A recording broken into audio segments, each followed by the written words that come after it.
La masturbation a des effets très dangereux qui réduisent la qualité de vie que Dieu veut pour vous. La masturbation est très difficile à arrêter, surtout quand on y est accro. Et pour ceux d'entre vous qui luttent contre la masturbation, vous devez procéder comme suit. Premièrement, accepter que c'est un péché. C'est la première étape à franchir. Vous devez accepter cette masturbation comme un péché. Si vous ne le faites pas, vous ne verrez pas la nécessité d'arrêter.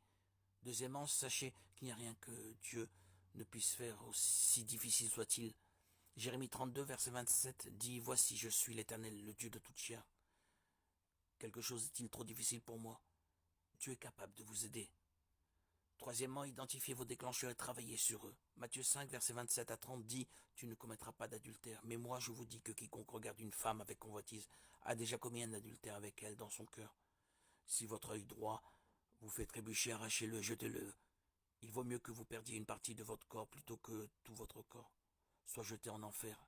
Et si ta main droite te fait trébucher, coupe-la et jette-la. Il vaut mieux pour toi perdre une partie de ton corps que d'aller en enfer. Tout ton corps. Cela ne signifie pas que vous devez réellement couper ces parties de votre corps. Cela signifie simplement que si une partie de votre vie vous amène à pécher, elle doit être réglée.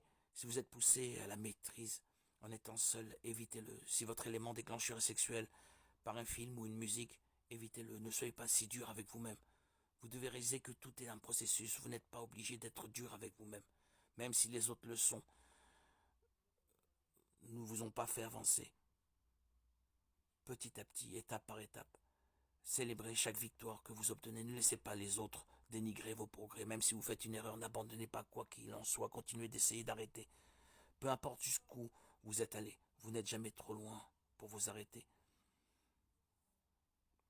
2 Chroniques 20, verset 7 dit « Quant à vous, soyez forts et n'abandonnez pas, car votre travail sera récompensé. » L'étude de la parole de Dieu vous aide à renouveler votre esprit. Renouveler votre esprit signifie changer votre état d'esprit. Lorsque votre état d'esprit est positif, vous ferez des choses positives.